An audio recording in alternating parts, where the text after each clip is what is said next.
Shalom, selamat pagi. Sate pagi hari ini bertemakan jangan melebihi Tuhan. Adapun firman Tuhan terambil dari Yesaya pasal 36 ayat 14 sampai 22, pasal 37 ayat 36 sampai 38.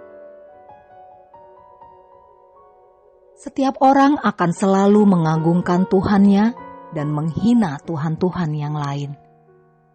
Masing-masing orang ingin memperlihatkan bahwa Tuhannya lah yang paling hebat. Hari-hari ini, bila kita membaca di internet, ada begitu banyak komentar dan tulisan yang menyudutkan Tuhan yang ini dan mengagungkan Tuhan yang itu.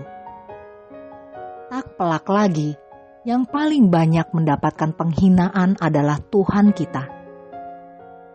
Rentetan kalimat yang mengandung unsur cabul, maki, penghinaan, tanda tanya akan ketuhanannya bisa kita jumpai hampir setiap hari. Namun ini bukan kisah baru lagi, sebab jauh sebelum Yesus lahir, penghinaan terhadap Tuhan sudah terjadi. Contohnya, ketika Raja Hizkia dalam keadaan terjepit oleh karena Raja Asyur hendak menyerang Yerusalem. Sang juru minum agung yang diperintahkan oleh Raja Asyur datang dengan menyampaikan setiap perkataan menghina. Ia bukan menghina bangsa Israel. Ia tidak menghina Raja Hizkia dan para menterinya, tetapi menghina pemimpin tertinggi Israel, yaitu Tuhan.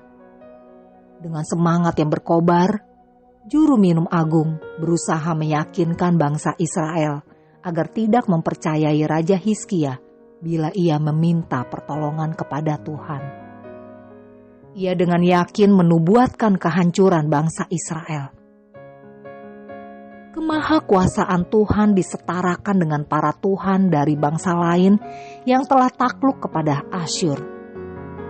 Kemahakuasaannya dipertanyakan, dan dengan tidak hormat ia mencela Tuhan. Namun demikian, Raja Hizkia melarang orang Israel untuk membantah perkataan itu. Entah alasan apa yang mendasari larangan itu, tetapi yang pasti, ia pergi meminta pertolongan Tuhan setelah mendengar pesan Raja Sanherib. Dan hasilnya, nubuat kehancuran terhadap bangsa Israel berbalik kepada bangsa Asyur sendiri. Pertanyaan untuk kita sekalian. Jika Tuhan kita dicibir, sikap apakah yang akan kita ambil? Apakah kita akan bangkit menyatakan diri sebagai pahlawan rohani yang akan membela Tuhan? Ataukah datang bersujud di kaki Tuhan dan membiarkan ia membela dirinya? Sikap Hizkia dalam menghadapi celaan dari para musuh Tuhan patut dicontoh. Bukan membalas atau memberi bantahan untuk membela Tuhan. Sebaliknya, ia memilih diam. Ini adalah sikap yang tepat, sebab Tuhan kita bukan sosok yang lemah, sehingga dia membutuhkan pembelaan dari umatnya. Dia itu Tuhan. Dia akan membela dirinya sendiri. Dia itu Tuhan yang akan menunjukkan kebesarannya dengan membungkam para penghinanya. Sebagaimana yang kita saksikan, akhir kisah dari Raja Sanherib bukan hanya kekalahan besar yang membuatnya pulang dengan menundukkan kepala, tetapi hidupnya juga harus berakhir di tangan kedua putranya sendiri. Mungkin ada awal yang menyenangkan bagi mereka yang menghujat Tuhan, tetapi akhir yang mengenaskan pasti akan selalu menanti mereka. Tugas kita hanyalah mendoakan mereka agar bertobat dan segera menyesali perbuatannya. Amin. Mari saudara, kita berdoa.